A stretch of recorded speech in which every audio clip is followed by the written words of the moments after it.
இந்த சகோதரர் என்னைக்கு இயேசுவை ஏற்றுக்கொண்டாரோ, நீங்கள் சொல்லுங்க, நீங்கள் கிறிஸ்துவனுடையவர்களானா, நீங்க ஆபிரகாமின் சந்ததிய மாட்டுப்பா ஆபிரகாமின் சந்ததியாயும் வாக்குத்தத்தத்தின்படி எப்படிப்பா அவனை வச்சுட்டு இந்த கதை வழியா ஓடி போயிருப்பாட்டு. போயிட்டீங்களா, மெசேஜ் முடிச்சிடணும்ல, ஆயிடுச்சாப்பா, போட்டோ எடுத்து இதை பொண்ணு போட்டோக்கு அனுப்புறேன், சரியாப்பா பொண்ணு. நல்லா கவனிங்க, என்னைக்கு இவர் இயேசுவை ஏற்றுக்கொண்டாரோ அதே மாதிரிதான் நீங்களும் என்னைக்கு நீங்க கிறிஸ்துவின் உடையவர்களானீங்களோ அன்னைக்கு நீங்க ஆபிரகாமின் சந்தி. ஆபிரகாம் வெள்ளி உடைமைகளையும் பொன்னுடைமைகளையும், அப்பா ஐயோ பொன்னுடைமைகளையும் சீமானா இருக்கிறாங்க, நீ போயிடதாம்பா நல்லது, நான் பின்னாடியே வந்துடுறேன். அவ்வளவு ஆசீர்வாதம். இப்ப ஆபிரகாமுடைய ஆசீர்வாதம் எங்க வந்துருச்சு? புறஜாதியாகிய நமக்கு எப்படி வந்துச்சு? என்னைக்கு இயேசுவை ஏற்றுக்கொண்டாரோ அன்னைக்கு இவர் ஆபிரகாமுடைய சந்ததியார். எபிரேயரின் புஸ்தகம் 12வது அதிகாரம் 24வது வசனத்திலே நீங்க உங்களுக்கு நோட்டீஸ்ல போட்டபடி புது உடன்படிக்கையின், தம்பி கொஞ்சம் பேஸ் குறைச்சி கொஞ்சம் ஹெச்எஃப் வச்சுட்டீங்கன்னா நல்லா இருக்கும், கொஞ்சம் பேஸ். ஓகே, புது உடன்படிக்கை எல்லாரும் சேர்ந்து சொல்லுங்க. புது உடன்படிக்கையின் மத்தியஸ்தராகிய இயேசுவின் இடத்திற்கும் ஆபேலுடைய ரத்தம் பேசுவதை பார்க்கிலும் நன்மையானவைகளை பேசுகிற ரத்தமாகிய தெளிக்கப்படும் இரத்தத்தினிடத்திற்கு நீங்கள் வந்து சேர்ந்திருக்கிறது. இந்த இடத்துல இந்த எபிரேயருக்கு எழுதிய ஆக்கியோன் சொல்லுகிறார், புது உடன்படிக்கையின் ரத்தமா. என்ன ரத்தமா சொல்லுங்க பாபு. இன்னைக்கு இந்த காலையில உங்களோட செய்தி நேரத்தில் ஒரு 4 விதமான ரத்தத்தை நான் பேச போகிறேன். இந்த பாத்திரத்தை நீங்க பார்த்த உடனே உங்களுக்கு என்ன ஞாபகம் வரும்? எல்லாரும் திருவிருந்து. இதுதான் புது உடன்படிக்கையின் ரத்தம். இயேசு கிறிஸ்துடைய ரத்தம் இந்த வசனத்தில் வருகிறது. புது உடன்படிக்கையின் மத்தியஸ்தராகிய இயேசுவின் இடத்திற்கும், இப்ப இதே நேரத்தில் டக்குன்னு ஆபேலுடைய ரத்தம் என்று ஒரு வார்த்தை வருகிறது. என்ன ரத்தமா சொல்லுங்க பாப்போம். ஆபேல். இந்த பாத்திரத்தில் ஆபேலுடைய ரத்தம் இருக்கிறது. ஆமா, இன்னைக்கு ரொம்ப தெளிவாய் உங்க மனசுல பதிகிற மாதிரி நான் பேச போகிறேன், சரிங்களா? இந்த ஆபேல், இந்த பாத்திரத்தில் என்ன ஞாபகம் சொல்லுங்க பாப்போம். இதுல ஆபேலுடைய ரத்தம். இந்த இடத்துல புது உடன்படிக்கையின் மத்தியஸ்தராகிய இயேசுடைய ரத்தம். அப்ப இந்த வசனத்துல 2 ரத்தம். இப்ப நீங்க ஆபேலுடைய ரத்தம் பேசினதை பார்க்கிலும் ஒரு நன்மைகளை பேசுகிற ரத்தத்தினிடத்திற்கு நீங்க வந்து சேர்ந்திருக்கிறீர்கள் என்று பைபிள் சொல்லுகிறது. என்ன ரத்தமா சொல்லுங்க? நன்மைகளை. உங்க பக்கத்துல கை கொடுத்து சொல்லுங்க, நன்மைகளை பேசுகிற ரத்தம். நன்மைகளை. நல்லா கொஞ்சம் ஃப்ரீயா இருங்க, சந்தோஷமா சிரிச்ச முகத்தோடு இருங்க. உங்களெல்லாம் சில பேரை பார்த்தா அந்த சுகர் டெஸ்ட்டு கொடுத்துட்டு வந்து உட்காந்துருப்பாங்க பார்த்தீங்களா வெளியே. அதே மாதிரி நேற்று 3 இட்லிக்கு 480 வந்துச்சு, இன்னைக்கு 520 வந்துருக்குதான்ங்கிற மாதிரி அப்படியே ஒரு மாதிரி வெறப்பா ஆப்ரேஷன் தேட்டருக்கு உள்ளே அனுப்பிச்சிட்டு வெளியே உட்காந்து என்ன ஆகுமோன்னு தெரிலங்கிற மாதிரியே இருக்கிற மாதிரி இருக்குது. இப்போ கொஞ்சம் எனக்கு ஒரு நம்பிக்கை வருது. சரி தம்பி, கொஞ்சம் மானிட்டர் கொஞ்சம் ஷார்ப் ஏற்றுங்கப்பா, பேஸ் குறைச்சிருங்க. ஓகே, இந்த நாளில் உங்களுக்கு நன்மை, பக்கத்தில் ஆள்கிட்ட கை கொடுத்து சொல்லுங்க, நன்மை. உங்க குடும்பத்துக்கு நன்மை பேசுகிற ரத்தம், உங்க பிஸ்னஸ்க்கு நன்மை பேசுகிற ரத்தம், உங்க வாழ்க்கைக்கு ஒரு சுகத்தை பேசுகிற ரத்தம். சரி, இப்போ இந்த இடத்துல 2 ரத்தம். ஆபேலுடைய ரத்தத்தை பார்க்கிலும் இப்போ ஆபேலுடைய ரத்தம் ஆதியாகமம் புஸ்தகத்தில் 4வது அதிகாரத்தில் இந்த செய்தி நன்மைகளை பேசுகிற ரத்தம். அப்ப எப்படி பாஸ்டர் அந்த ரத்தம் பேசுதா? ஆமா, ரத்தம் பேசுகிறது. சரி, இப்ப இன்னும் ஒரு பாத்திரத்தை எடுத்துட்டேன். இதே எபிரேயர் புஸ்தகத்துல 10வது அதிகாரம் 4வது வசனத்துல இளம் வெள்ளாட்டு அல்லாமலும் காலை வெள்ளாட்டு கடா இவைகளுடைய ரத்தம். இது என்ன ரத்தமா சொல்லுங்க பாப்பா? இளங்காலை வெள்ளாட்டு கடா ரத்தம். அப்ப நான் 3 பாத்திரம் ஆயிருச்சு. இதுல ஆட்டு ரத்தம், இது புது உடன்படிக்கை. நீங்க நல்லா புரிந்து கொள்ளுங்க. நீங்க இந்த திருவிருந்தில் மாதத்துடைய முதல் ஞாயிற்றுக்கிழமை திருவிருந்தில் நீங்க வந்திருக்கிறீங்க. இது எந்த ரத்தம்னா புது உடன்படிக்கை. என்ன உடன்படிக்கையா? அப்ப இது ஒரு புது உடன்படிக்கை ரத்தம்னா அப்ப ஒரு பழைய உடன்படிக்கைன்னு ஒண்ணு இருந்திருந்தா தான் புதுசுன்னு ஒண்ணு வந்திருக்கும். அப்ப பழசு என்னவா இருந்திருக்கும்? ஆபேலுடைய ரத்தம் வேற. இப்ப பழைய உடன்படிக்கைனா இது புது உடன்படிக்கைனா இதுதான் பழைய உடன்படிக்கை. புரியுதா? புரிந்து கொள்ளுங்க. இது என்ன உடன்படிக்கை? இது பழைய உடன்படிக்கை. அப்ப பழைய உடன்படிக்கைனா மோசே சீனாய் மலையிலே வாங்கிட்டு வந்த அந்த உடன்படிக்கை. இந்த உடன்படிக்கையில ஒரு ரத்தம் சொல்லப்படுகிறது. அதை தான் இப்ப வாசித்தோம். அல்லாமலும் இளங்காலை வெள்ளாட்டு கடா இந்த ரத்தம். ஓகே, இப்ப இதையும் நம்ம பார்க்க போறோம். எனக்கு உண்டான நேரத்தில் இன்னும் ஒரு ரத்தம் ஒன்று உண்டு. இந்த செய்தி ரத்தம் பேசுதுங்கிற செய்தி. இந்த ரத்தமும் பேசிக்கிட்டு இருக்குது, இந்த ரத்தமும் பேசிக்கிட்டு இருக்குது, இந்த ரத்தமும். இப்ப இன்னொரு ரத்தம் லூக்காவின் புஸ்தகம் 11வது அதிகாரம் 50வது வசனத்துல பார்த்தீங்கன்னா, லூக்கா 11:50 ஆபேலின் ரத்தம் முதல் பலிபீடத்திற்கும் தேவாலயத்திற்கு நடுவே கொலையுண்ட சகரியாவின் ரத்தம். சரி, எனக்கு பாத்திரம் இல்லை, இதே நான் வச்சுக்கிறேன். இந்த ரத்தம் பேர் என்ன? சொல்லுங்க, ரத்தம் சொல்லுங்க பாப்பா. சகரியாவின் ரத்தம். 4 ரத்தம் கொண்டு வந்து அவ்வளோதான். ஃபுல் பீட் இடமும் முடிஞ்சிருச்சு, ரத்தமும் முடிஞ்சிருச்சு. இந்த ரத்தம் சொல்லுங்க பாப்பா, என்ன ரத்தமா? நல்லா ஷார்ப்பா இருக்கிறீங்க, சூப்பர். நான் கூட ஒரு மாதிரி இருந்தீங்களே நினைச்சேன். நீங்க நல்ல அறிவாளியா இருக்கிறீங்க, ஸ்டேட் ஃபர்ஸ்ட் வந்துடுவீங்க. ஆபேலுடைய ரத்தம். இது என்ன ரத்தம்? இளங்காலை வெள்ளாட்டு கடா ரத்தம். இது சகரியாவின் ரத்தம். ஏன்னா ஆபேலுடைய ரத்தத்திற்கும் தேவாலயத்திற்கு நடுவே கொலையுண்ட சகரியாவின் ரத்தம். அந்த ரத்த பழி அந்த ஜனங்களிடத்தில் கேட்கப்படும். அப்ப சகரியான்கிற ஒரு மனிதன் செத்தார், அவருடைய ரத்தமும் பேசிக்கிட்டு இருக்குது. இப்ப இது எல்லா ரத்தத்தை விட, சத்தமா சொல்லுங்க, இவைகள் எல்லா ரத்தத்தை விட நன்மைகளை பேசுகிற ரத்தத்தினிடத்திற்கு நீங்க வந்து சேர்ந்திருக்க. சரி, நான் உங்களை போன மாசம் இன்னைக்கு தான் நான் வந்தேன். இந்த மாசம் திருவிருந்துல உங்களுக்கு இந்த ரத்தத்துல எந்த ரத்தத்தை பாஸ்டர் உங்களுக்கு கொடுத்தாரு? நல்லா நல்லா யோசித்து தெளிவா சொல்லுங்க. புது உடன்படிக்கை ரத்தமா, இல்ல ஆபேல் ரத்தம் கொடுத்தாரா, இல்ல இளங்காலை வெள்ளாட்டு கடா ரத்தத்தை கொடுத்தாரா? நல்லா தெளிவாக தான் இருக்கிறீங்களா? இல்லாட்டி பக்கத்தில் விட்டா கேட்டு கூட சொல்லுங்க, எனக்கு பதில் சொல்லுங்க. அப்ப எல்லாரும் ஒரே பதில், எந்த ரத்தம் தான் கொடுத்தாரா சொல்லுங்க? இந்த ரத்தத்தை எடுத்து தான் இந்த புது உடன்படிக்கை. இப்ப பைபிள் இந்த 4 ரத்தத்தையும் இந்த பைபிள்ல இருந்து தான் நான் எடுத்து காட்டுகிறேன். இந்த ஆபேலுடைய ரத்தம், இந்த செய்தி ரத்தம் பேசுகிறது. 1 யோவானின் புஸ்தகம் 5வது அதிகாரம் 8வது வசனத்திலே, 1 யோவான் 5:8 நாம் சேர்ந்து வாசிக்கலாம். பூலோகத்திலே சாட்சி இடுகிறவைகள் 3, ஆவி, ஜலம், ரத்தம் என்பவைகளே. இம்மூன்று ஒருமைப்பட்டுகிறது. அப்ப இந்த பூமியில இந்த சாட்சி சொல்லிக்கிட்டே இருக்கிறது, 3 சாட்சி கொடுத்துக்கிட்டே இருக்கிறது. ஆவி, ஜலம், ரத்தம். அப்ப ரத்தம் 3மே ஒண்ணா இருக்குது. அப்ப இந்த ரத்தம் இந்த பூமியிலே சாட்சி கொடுத்துக்கிட்டே இருக்குது. என்ன சாட்சி கொடுத்திருக்கோ, இந்த ஆபேலுடைய ரத்தம் என்ன சாட்சி கொடுத்திருக்கோ, நம்ம எல்லாரும் ஆதியாகமத்தின் புஸ்தகத்திலே உன்னுடைய சகோதரனுடைய ரத்தம் ரொம்ப ஸ்பீடா 4வது அதிகாரம், ஆதியாகமம் 4வது அதிகாரம் 9வது வசனம். கர்த்தர் காயினை நோக்கி, உன் சகோதரனாகிய ஆபேல் எங்கே என்றார். அதற்கு அவன், நான் அறியேன், என் சகோதரனுக்கு நான் காவலாளியோ என்றான். அதற்கு அவர், என்ன செய்தாய்? உன் சகோதரனுடைய ரத்தத்தின் சத்தம் பூமியிலிருந்து என்னை நோக்கி கூப்பிடு. பிரியமானவரே, நல்லா கவனிங்க. இந்த ஆபேலுடைய ரத்தம் பூமியிலிருந்து என்னை நோக்கி கூப்பிடுகிறதே என்று சொல்லுகிறார். என்ன சொல்லியிருக்கோம்? எங்க அண்ணனை கொன்னுட்டான், எங்க அண்ணனை கொன்னுட்டான், எங்க அண்ணனுக்கு ஒரு பதில் சொல்லுங்கன்னு இந்த ரத்தம் பேசிக்கொண்டே இருக்கிறது. சரி, இதை நாம் பார்த்து விட்டோம், அப்படியே வச்சுருவோம்.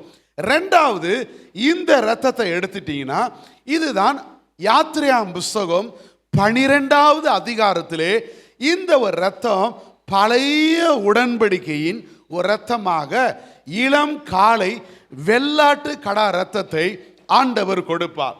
சரி, இந்த இரத்தத்தை நான் சொன்னேன் பார்த்தீங்களா, இது சகரியான்கிற ஒரு மனிதனை கொலை செய்த பொழுது அவருடைய தகப்பன் வருவார், கர்த்தர் பார்ப்பார், அதை கவனிப்பார் என்று சொல்லி அந்த இயேசு சொன்ன அந்த லூக்கா 11வது அதிகாரத்திலே இது பழைய ஏற்பாட்டிலே இந்த இரத்தத்தை குறித்து வருகிறது.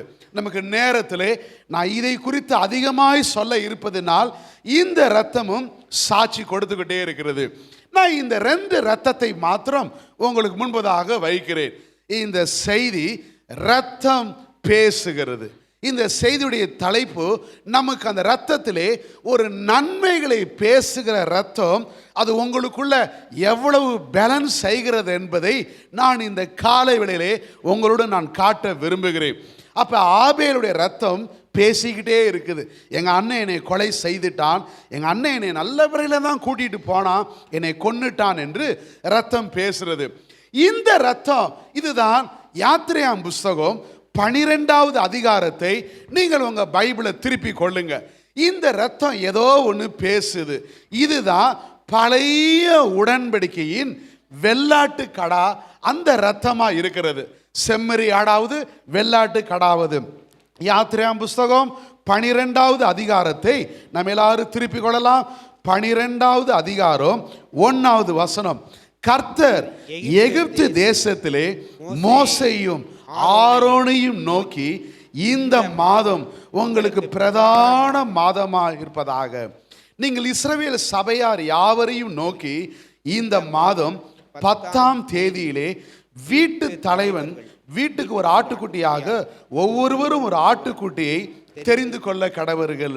ஒரு வீட்டில் இருக்கிறவர்கள் ஒரு ஆட்டுக்குட்டியை புசிப்பதற்கு போதுமான பேர்களாக இராமல் அவனும் அவன் சமயத்தில் இருக்கிற அவனுடைய அயல் வீட்டுக்காரரும் சேர்ந்து ஒரு ஆட்டுக்குட்டியை தெரிந்து கொள்ள வேண்டும். சரி, 5வது வசனத்திலே அந்த ஆட்டுக்குட்டி பழுதற்றதும் ஆணும் ஒரு வயதுமா இருக்க வேண்டும். சரிங்களா?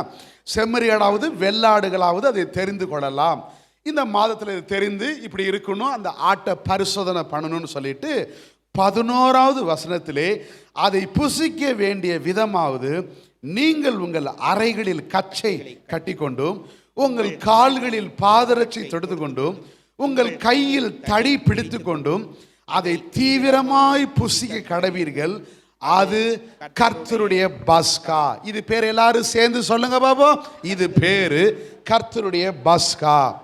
இந்த இரத்தத்தை இந்த ஒரு மனிதன் அவன் வீட்டில் உள்ள நம்பர்ஸ், கணவன் மனைவி பிள்ளைகளோடு லக்கம் பார்த்து இந்த இரத்தம், இந்த மாதம் இது உங்களுக்கு பிரதானமான மாதம். வீட்டு தலைவர்கள் வீட்டுக்கு ஒரு ஆட்டுக்குட்டியை தெரிந்து கொள்ள வேண்டும். அந்த ஆட்டை வெட்டி அந்த இரத்தத்தை எடுத்து அந்த இரத்தத்தை நான் குடியிருக்கிற வீட்டில் நிலக்கால்களிலே அந்த வீட்டு இரத்தத்தை பூச வேண்டும். நல்லா யோசிச்சு பாருங்க. இது பேர் எல்லாரும் சொல்லுங்க. இது பேர் என்னவா? கர்த்தருடைய பஸ்கா. இது பேர் என்ன சொல்லுங்க பாப்போம்? கர்த்தருடைய பஸ்கா. தம்பி மானிட்டர் கொஞ்சம் எனக்கு கொஞ்சம் மானிட்டர் மட்டும் வச்சிருங்கப்பா. இது பேர் கர்த்தருடைய பஸ்கா. இந்த வீட்டில் நான் என் வீட்டில் மூத்த பையன், என் பையன் எனக்கு இருக்கிறான், அவன் பேர் மேத்யூ, அவனும் மூத்த பையன். என் வீட்டில் வயசான அப்பா அம்மா 84 வயது உள்ள எங்களுடைய அப்பா அம்மா இருக்கிறாங்க. என்னோடு என் மாமனார் மாமியாரை நான் கொண்டு வந்து வச்சிருக்கிறேன். என் வீட்டு கீழே ஒரு வயதான முதியோர் இல்லம் இருக்குது. அந்த வீட்டில் நாங்கள் எல்லாரும் சேர்ந்து இருக்கிறோம். என் வீட்டில் பல குடும்பங்கள் தனித்தனியாக இருக்கும் பொழுது இந்த வீட்டுடைய பாதுகாப்பு இந்த பஸ்காவில் தான் இருக்குதான். சொல்லுங்க, சத்தமா சொல்லுங்க. இந்த வீட்டுடைய பாதுகாப்பு இந்த பஸ்கா. இந்த பஸ்காங்கிறது அந்த ஆட்டுக்குட்டியை அடித்து அந்த இரத்தத்தை எடுத்து நான் வீட்டில் நிலக்கால்களே பூச வேண்டும். அந்த மாமிசத்தை நைட்டு நான் சாப்பிட வேண்டும். இதுதான் கர்த்தருடைய பஸ்கா. அதோடு புளிப்பில்லாத அப்ப பண்டிகையும் சேர்ந்து கொண்டாடுங்கிறார். இந்த மாதம் முதல் வசனம் சொல்லுங்க. இந்த மாதம் பிரதான மாதம். கர்த்தர் உங்களுக்கு இஸ்ரவேல் ஜனங்களை விடுதலை செய்வதற்கு கொஞ்சம் யோசித்து பாருங்க. 430 வருஷம் அடிமைகளா இருக்கிறாங்களாம். எத்தனை வருஷம்? யாருக்காவது இங்க 430 வருஷம் யாருக்காவது பிரச்சனை இருக்குதாம்மா? யாருக்காவது பிரச்சனை இருந்துச்சுன்னா சொல்லுங்க. 430 வருஷம் பிரச்சனை இல்லைங்க. நான் பிறந்ததுல தாங்க பிரச்சனை. அந்த பாலப்பன சுகரு ஒரு 5 வருஷம் 3 வருஷம், அந்த கடன் இப்போதாங்க வந்துச்சு. அந்த பிள்ளை கல்யாணம் பண்ணதுலேருந்து குழந்தை இல்லை, அது ஒரு 3-5 வருஷம் தாங்க. எல்லாம் எனக்கு 48 வயசு சரிங்களா, 76ல் பிறந்தேன். அப்போ எனக்கு பிரச்சனை மிஞ்சி போனால் எத்தனை வருஷம் பிரச்சனையாக தான் இருக்கும்? நான் கொஞ்சம் சத்தமாக சொல்லுங்களேன். டாக்டருக்கு உங்களை பேசக்கூடாதுன்னு சொல்லிக்கிறாரா? இல்லை கொஞ்சம் பேசுங்களேன் பாப்போம் சரிங்களா. மிஞ்சி போனால் 48 வருஷம் பிரச்சனை தான். ஆனால் இங்கே பிரச்சனை எத்தனை வருஷத்து பிரச்சனை? 430 வருஷம் பிரச்சனை. இந்த 430 வருஷத்துடைய பிரச்சனைய ஒரே மருந்து பஸ்கா. சத்தமாக சொல்லுங்க பாபா, பஸ்கா. ஏமா இப்போ இதுக்கே கை தட்டுறீங்க. இதுக்கு அடுத்தது சொல்லும் பொழுதுதான் இதை தான் நம்ம சாப்பிட்டுருக்கிறோம். இந்த ரத்தத்தை யாரும் குடிக்கல சரிங்களாமா. இது இஸ்ரவேல் ஜனங்களுக்கு சொல்லப்பட்ட பஸ்கா. சரி, அப்ப 400 சொல்லுங்க, எங்கூட சொல்லுங்க, 430 வருஷத்துடைய பிரச்சனையே இதுல போனுச்சுன்னா அடுத்தது இதுல 430 வருஷம் பிரச்சனை இல்லை, 4300 வருஷம் பிரச்சனை இருந்தாலும் இந்த ரத்தம் உங்களை பெரிய உங்களுக்கு சுகம் கொடுக்கக்கூடியதாய் ஒரு பெரிய ஒரு அற்புதம் செய்யக்கூடியதாய் இருக்கிறது. இன்றைக்கி 2 ரத்தத்தை தான், இந்த 2 ரத்தத்தை நான் உங்களோடு நான் பேசிட்டு இருக்கிறேன். விசுவாசத்தினால் நீதிமான் பிழைப்பான். இந்த காலை வேளையில இந்த திருவிருந்து நீங்கள் எப்படி சாப்பிட்டீங்களோ தெரியாது. அந்த ரத்தம் இப்போ உங்களோடு பேச பேச அது உங்களுக்குள்ள போய் பேலன்ஸ் செய்யக்கூடியதாக இருக்கிறது. நல்லா யோசித்து பாருங்க. எல்லாரும் இஸ்ரவேல் ஜனங்க 430 வருஷம் பிரச்சனை இருந்தாங்க. அந்த மாதம் அந்த பிரச்சனை மாறுவதற்கு ஆண்டவர் ஒரு காரியத்தை ஒழுங்கு செய்திருக்கிறார். இந்த மாதம் உங்களுக்கு பிரதானமான மாதம். இதை சாப்பிட்ற முறைய இடுப்புல நீ பெல்ட் கட்டிக்கு, காலில் செருப்பு போட்டுக்கு, கையில் தடியோடு நின்றுக்கிட்டு தீவிரமாக சாப்பிடணுங்கிறார். ஏன்னா இதை சாப்பிடும் பொழுது பிரச்சனை மாறி நீ எகிப்தை விட்டு நீ கானானுக்கு நீங்கள் போக போறீங்க. உங்கள் பிரச்சனை மாற போகுது, வியாதி மாற போகுது, அடிமைதனம் மாற போகுது, குழந்தை இல்லாத காரியம், உங்கள் திருமணம் தடைப்பட்டது, உங்கள் பிஸ்னஸ் நஷ்டம் அடைஞ்சது. ஏனென்றால் இப்போ நன்மைகளை பேசுகிற இரத்தத்தினிடத்திற்கு வந்து சேர்ந்திருக்கிறீங்க. எவ்வளவு நெருக்கடியாக இருக்கலாம், எவ்வளவு உபத்திரவங்கள் வியாதிகள் எல்லாம் அந்த இரத்தம் எல்லா இரத்தத்தை விட நன்மைகளை பேசுகிற ரத்தம். ஐயா, உங்களுக்கு நன்மைகளை பேசுகிற ரத்தம் பிதாவாகிய தேவன் இந்த ரத்தத்தை ஒழுங்கு செய்திருக்கிறார். சரி, நான் ஒரு வீட்டு தலைவன், நான் குடும்ப தலைவன், எங்க அப்பா அம்மாவை பார்க்கிறேன். 84 வயசு உள்ள அப்பா, இந்த சைடு மாமனார், அவரும் வீட்டுக்கு மூத்தவர், நான் வீட்டுக்கு மூத்த பையன், என் வீட்டில் பையன் மூத்த பையன். வீட்டில் மிருக ஜீவன்கள் எதெல்லாம் மூத்தது ஃபர்ஸ்ட் பிறந்ததோ அன்னைக்கு நைட்டு சாக போகுது. ஆனால் இந்த ரத்தம் தான் எனக்கு ஒரு பாதுகாப்பை தரக்கூடியதாக இருக்கிறது. இந்த யாத்திரையாமோ 12வது அதிகாரத்திலே இதில் ஒரு 5 நன்மையை சொல்ல போகிறேன். எத்தனை நன்மையை சொல்ல போகிறேன் அப்படியே நோட் பண்ணி கொள்ளுங்க. இதில் 5 நன்மைகள் அப்படியே உங்களுக்கு அற்புதம் நடக்க போகுது. இப்போ இந்த 5 நன்மையை சொல்லிட்டு, இந்த 5 நன்மை இல்லை, இதில் 5 கோடி நன்மை, எல்லாவற்றுக்கும் ஒரு ஆசீர்வாதம் உண்டாக அந்த ரத்தத்தை குறித்து நான் உங்களோடு பேச போகிறேன். இந்த ரத்தத்தை எடுத்துட்டேன், அப்படியே நீங்கள் பாருங்க. இந்த ஆட்டு ரத்தத்தை எடுத்துட்டு உடனே வீட்டில் ஓடி போய் அந்த நிலக்கால்களை நான் காய பூசுறேன். அந்த வீட்டில் பூசுறேன். ஏனால் இந்த இரவு சங்கார தூதன் அழிவு வரப்போது.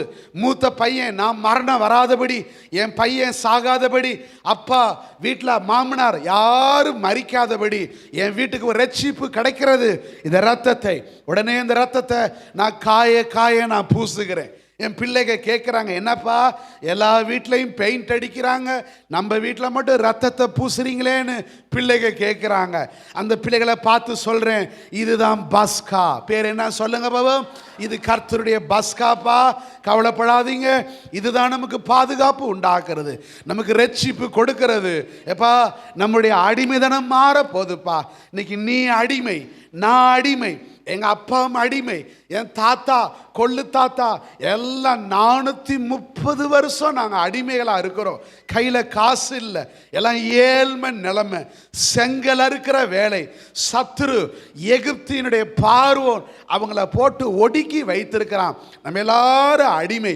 இன்னைக்கு நம்முடைய சூழ்நிலை மாற போது இந்த ரத்தம் தான்பா நமக்கு விடுதலை தரப்போகுதுன்னு சொல்லி இந்த ரத்தத்தை நான் பூசிக்கொண்டே இருக்கிறேன். இது எனக்கு பாதுகாப்பு தருகிற ரத்தம். அந்த ரத்தத்தில் எனக்கு விடுதலை உண்டாகிறதுன்னு அந்த கதவுல பூசுறேன். பக்கத்தில் இருக்கிறவங்க சிரிக்கிறாங்க, கவலைப்படலை.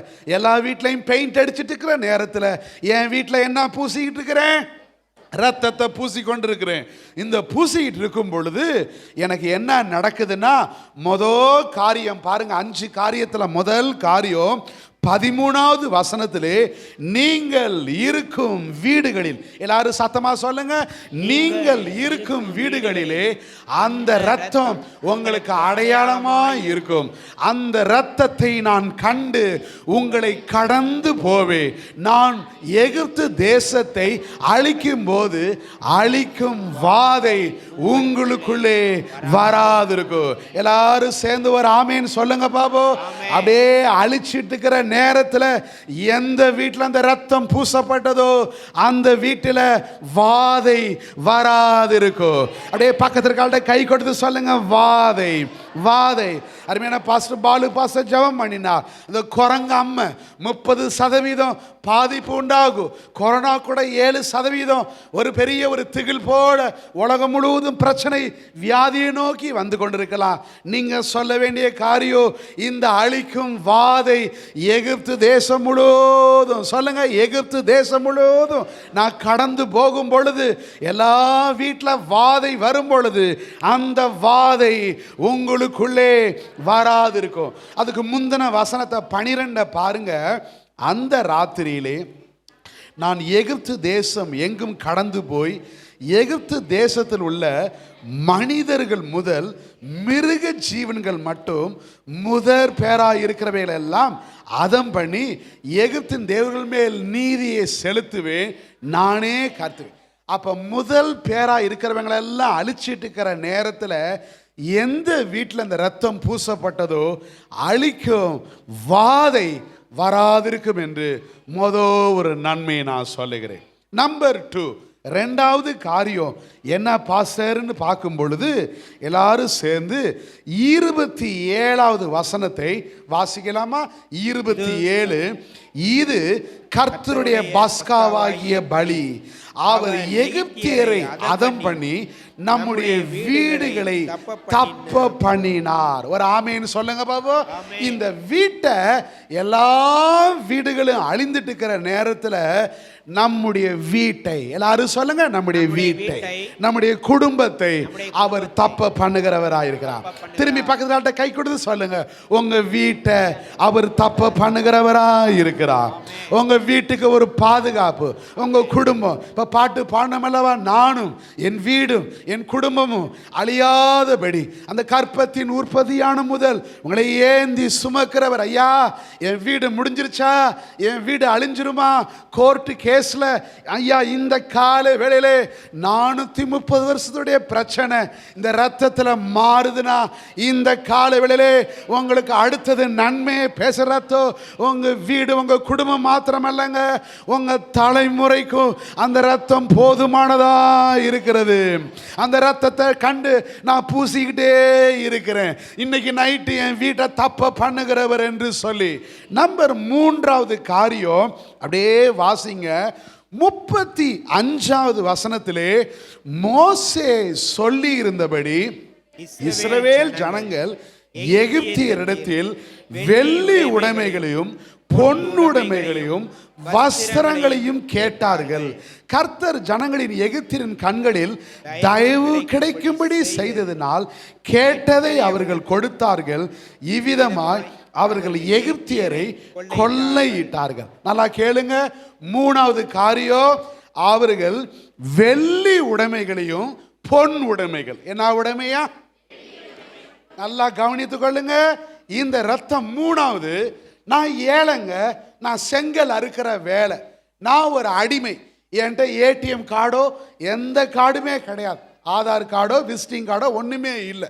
எனக்கு பேர் அடிமை, நானும் அடிமை, என் பையனும் அடிமை, என் அப்பாவும் அடிமை, தாத்தாவும் அடிமை, 430 வருஷம் அடிமை. அடிமைகிட்ட எப்படி காசு இருக்குது? வெள்ளியும் இல்லை, பொண்ணும் இல்லை. ஆனால் 3வது காரியம் இந்த வசனத்தில் மோசே சொல்லி இருந்தபடி. எல்லாரும் இந்த வார்த்தையை சொல்லுங்க. மோசே ஒரு இடத்துல சொல்லி இருந்தார். நல்லா யோசித்து பாருங்க. இதை நீங்க யாத்திரை புஸ்தகம் எடுக்க வேண்டாம், 3வது 4வது அதிகாரத்தில் அங்க மோசே சொல்லியிருந்தார். இல்லாட்டி 400 வருஷத்துக்கு முன்னாடி போனீங்கன்னா ஆதியாகமம் 15ல் அவங்கள நான் எகிப்திலிருந்து நான் கொண்டு வருவேன், பொருட்களோடு வருவாங்க, மிகுந்த பொருட்களோடுன்னு நீங்கள் நல்லா பைபிளை வாசித்திருந்தா அந்த இடத்துல இருந்து நோட் பண்ணி நீங்கள் கொண்டு வந்தீங்கன்னா, இந்த ரத்தம் என்னை வெள்ளியோடு பொண்ணோடு, சொல்லுங்க என்னவா? வெள்ளியோடும் பொண்ணோடும். அப்ப இன்னைக்கு இந்த பெண்களை பார்த்து நான் சொல்றேன், பாஸ்டர் எங்க பாஸ்டர் வெள்ளி பொண்ணு எல்லாம் கவரிங் பாஸ்டர் எல்லாம் போட்டு நாங்க இருக்கிறோம் பாஸ்டர். இல்ல, இந்த காலை வேளையில உங்க சபையை ஆண்டவர் ஆசீர்வதிக்கிறவ இந்த ரத்தம் அவங்களை எப்படி கொண்டு போதான் சொல்லுங்க? வெள்ளியோடும் பொண்ணோடும் அவங்கள புறப்பட பண்ணக்கூடிய ஆண்டவரா இருக்கிறார். இந்த வசனத்துடைய இது அடுத்த பகுதி சங்கீதம் 105வது சங்கீதத்தை எடுத்துக்கொள்ளுங்க, 37வது வசனம் பக்கத்திலே நோட் பண்ணி கொள்ளுங்க. 105வது சங்கீதம் 37வது வசனம் அப்படியெல்லாம் சேர்ந்து வாசிங்க. அப்பொழுது அவர்களை வெள்ளியோடும் பொன்னோடு அவர் அப்படியே பக்கத்தில் ஆள்கிட்ட கை கொடுத்து சொல்லுங்க, இது கவரிங்கான்னு கேளுங்க, கவரிங்கா கேட்டுட்டு சொல்லுங்க, வெள்ளியோடு பொன்னோடு பரவாயில்ல. ஏமா இந்த சைடு தாம்மா சிரிப்பே இல்லாமல் பின்னாடி உட்காந்துக்கிறாங்க பாருங்க. ஒருவேளை வெள்ளி பொண்ணு போடுறதுனா போட்டுங்க, இல்லாட்டி கொண்டாந்து உண்டியலில் போட்டுட்டு போங்க. ஆண்டவர் உங்களைய ஒரு பொருளாதார ஆசீர்வாதம், என்ன ஆசீர்வாதமா? ஒரே நாளில் சொல்லுங்க, ஒரே நாளில் அவர்களை வெள்ளியோடும் பொன்னோடும் இந்த ரத்தம் அவங்களை புறப்பட பண்ணினார் ஒரே நாளில். அந்த ஜனங்களின் கண்களிலே தயவு கிடைக்கும்படி செய்தனால் கேட்டதை அவர்கள் கொடுத்தார்கள். பாருங்க, வெள்ளி உடைமைகளையும் பொன்னுடைமைகளையும் வஸ்திரங்களையும் கேட்டாங்களாம். அவன் எல்லாம் கொஞ்சம் யோசித்து பாருங்க, என்ன பாருங்களேன். அந்த அம்மா எகிப்தியர் அம்மா நல்லா போத்தீஸில் சென்னை சில்க்லலாம் நல்லா அப்படியே ஜருகை வச்சு ட்ரெஸ்ஸாக வாங்கிட்டு வந்து இந்த அம்மா காஞ்சிபுரம் பட்டு ஒரு 50, ஆரணி பட்டும் சொல்லுங்கள் பாலு பாஸ்டர், வேறு என்னென்ன இருக்குதுன்னு பேர் சொல்லுங்கள், ஜாய் ஆளு காசுலேருந்து வாங்கிட்டு வந்து பீரோ நிறையா தங்கம் குமர மாளிகை வேற வேற பேர் சொல்லுங்கம்மா, டக்குன்னு தெரிய மாட்டுதுமா, எல்லாம் அடுக்கி வச்சிருச்சு. இந்த அம்மாவுடைய புருஷன் செத்துட்டார், மூத்த பிள்ளை செத்துருச்சு, அந்த மாமனாரும் செத்துட்டார். வரிசையாக வீட்டில் எல்லாம் செத்துக்கிட்டே இருந்தாங்கன்னா அப்போ இந்த கம்மல் அந்த அந்த ஆரணி பட்டு எல்லாம் எதை பட்டு நான் போகிறதுன்னு சொல்லிட்டு எல்லாத்தையும் பட்டு அப்படியே பீரோ திறந்து எல்லாத்தையும் எடுத்துட்டு, இந்த இஸ்ரவேலுடைய தேவன் தான் என் குடும்பத்தில் உள்ள எல்லா தலைச்சம்பிள்ளைகளெல்லாம் சாகடிச்சிட்டாருப்பா, எல்லாம் என் வீட்டில் ஒரே சாவாக இருக்குது, இன்னமாரி எனக்கு இது எதுக்குன்னு சொல்லிட்டு அப்படியே எடுத்து இஸ்ரவேல் ஜனங்கிட்ட கொடுத்துட்டாங்களாம். இவன் உடனே வீட்டுக்கு வந்து இந்த பிள்ளைகளுக்கு காஞ்சிபுர பட்டு புடவையும் அப்படியே எடுத்து இவன் யூஸ் பண்ணுறான். அப்படியே கவரிங்கெல்லாம் கழட்டி தூக்கி ஒரே நாளில் தூக்கி போட்டுட்டு எல்லாம் அதான் வசனம் அப்படியே வருது. அப்பொழுது சொல்லுங்க, அப்பொழுது அவர்களை வெள்ளியோடும் பொன்னோடும் அவர்களை புறப்படப்படுகிறது. ஒரே நாளில் பொருளாதார ஆசீர்வாதம் மாறுகிறது. எல்லாம் புறப்பட்டு போகிறான், எல்லாம் பட்டு ட்ரெஸ்ஸோடு மகிழ்ச்சியோடு அப்படியே தங்கம் மின்னுது இல்லையா? அப்போ ஏழையாச்சே இல்லைங்க, இந்த ரத்தம் ஒரே நாளில் மாற்றி அவங்களை கொண்டு வர வல்லமை உள்ளதாக இருக்குது. இன்னைக்கு உங்களுக்கு அவர் போதுமானவராக இருக்கிறார். இப்போ நான் வந்து இது பழைய உடன்படிக்கை, இந்த ஆட்டு ரத்தத்தை தான் நான் பேசிட்டு இருக்கிறேன். இதுவே இவ்வளவு செஞ்சிச்சுன்னா சொல்லுங்க, இதுவே இவ்வளவு இன்னும் இழுத்து சொல்லுங்களேன், இதுவே இவ்வளவு செஞ்சிச்சுன்னா அந்த ரத்தம் என்ன எடுக்கல, அந்த ரத்தம் சொல்லுங்க ஜெராக்ஸ் காப்பியே, சொல்லுங்க ஜெராக்ஸ் காப்பியே இவ்வளவு கிளாரிட்டா இருக்கல, அப்படியே கிளியரா இருந்துச்சுன்னா இந்த ஒரிஜினல், இதுதான் ஒரிஜினல். அப்ப இது உங்களை எவ்வளவு இன்னும் ஆசீர்வதிக்க கூடியது. ஒரு ஆமேன் சொல்லுங்க பாப்போம். இப்ப இது இளங்காலை, நீங்க இதை சாப்பிடல, இந்த திருவிருந்தில் நம்ம இதை சாப்பிட்டு இருக்கிறோம். அவங்கள வெள்ளியோடு 4வது பாயிண்ட் என்ன? அவர்கள் கோத்திரங்களில் பலவீனப்பட்டவன் ஒருவனும். பக்கத்தில் ஆள்கிட்ட கை கொடுத்து சொல்லுங்க, அவங்க கோத்திரங்களில் பலவீனப்பட்டவன் ஒருத்தம் கூட இல்லைங்க. எல்லாரையும் அந்த ரத்தம் அவர்களை பலப்படுத்துகிறது. கொஞ்சம் யோசித்து பாருங்க. 40 வருஷம் நடக்க போறாங்க. அவங்க கால் வீங்கல, அவங்க பாதரட்சை பழசாகல, வஸ்திரம் பழசாகல, அவங்க நடக்க போறாங்க. போற வழியில மெடிக்கலோ ஆஸ்பத்திரியோ எதுவுமே இல்லை. அவங்களுக்கு மன்னா, அவங்களுக்கு அற்புதம் செய்ய போகிறார். காலையில மன்னா, பகல்ல மேக ஸ்தம்பம், இரவில் அக்னி ஸ்தம்பம், அவங்களை அற்புதங்களை செய்கிறார். அவங்க கோத்திரங்களில் பலவீனப்பட்டவன் ஒருத்தனும் இல்லை. புறப்பட போறாங்க. இன்னைக்கு நான் சொல்றேன், இந்த ரத்தம் அவங்களை பலப்படுத்தினது. ஆனால் இயேசு கிறிஸ்துவின் ரத்தம் என்னை பலப்படுத்துகிற கிறிஸ்துவினாலே எல்லாவற்றையும் செய்ய இன்னைக்கு எனக்கு பலன் செய்ய போகிறதா இருக்கிறது. சரிங்க. 5வது காரியம், அந்த யாத்திராமம் 12வது அதிகாரத்திலே 40வது வசனம். அந்த யாத்திராமம் 12ல் இந்த சுருக்கமான 5வது பாயிண்ட்டை சொல்றேன். இஸ்ரவேல் புத்திரர் எகிப்தில் குடியிருந்த காலம் 430 வருஷம். அடுத்த வசனத்தை பாருங்களே. 430 வருஷம் முடிந்த அன்றைய தினமே கர்த்தருடைய சேனைகள் எல்லாம் எகிப்திலிருந்து புறப்பட. சொல்லுங்க, அன்றைய தினம். திரும்ப பக்கத்துல சொல்லுங்க, அன்றைய தினம். சொல்லுங்க, அவங்கள பார்த்து சொல்லுங்க, அன்னைக்கு அவங்களுடைய அடிமை தினம் மாறுகிறது, அவங்களுடைய பிரச்சனை மாறுகிறது. எல்லாரும் புறப்பட ஆரம்பிச்சாங்க. பிரச்சனைகளை விட்டு, அடிமைதனத்தை விட்டு, ஏழ்மை நிலைமையை விட்டு, பலவீனத்தை விட்டு, செங்கலா இருக்கிற வேலையை விட்டு விட்டு இந்த ரத்தத்தை எனக்கு பெரிய விடுதலை செய்கிறது. இந்த ரத்தத்தை பூச பூச அவருடைய வீடு தப்ப பண்ணுகிறா. அந்த வீட்டில் சங்கார தூதன் பிரச்சனை இல்லை, அந்த வீட்டில் மரணம் இல்லை.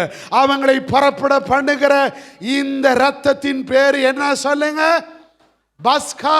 சொல்லுங்க, கர்த்தருடைய பாஸ்கா. சத்தமா சொல்லுங்க பாபு, கர்த்தருடைய பாஸ்கா பெரிய ஒரு அற்புதத்தை செய்கிறது.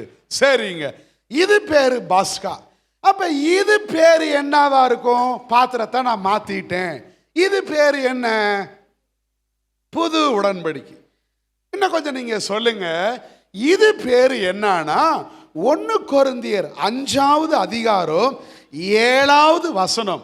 1 கொரிந்தியரின் புஸ்தகம் 5வது அதிகாரம் 7வது வசனம். அப்படியே சேர்ந்து வாசிக்கலாமா? ஆகையால் நீங்கள் புளிப்பில்லாதவர்களாய் இருக்கிறபடினால் புதிதாய் பிசைந்த மாவா இருக்கும்படி பழைய புளித்த மாவை புறம்பே கழித்து போடுங்கள்.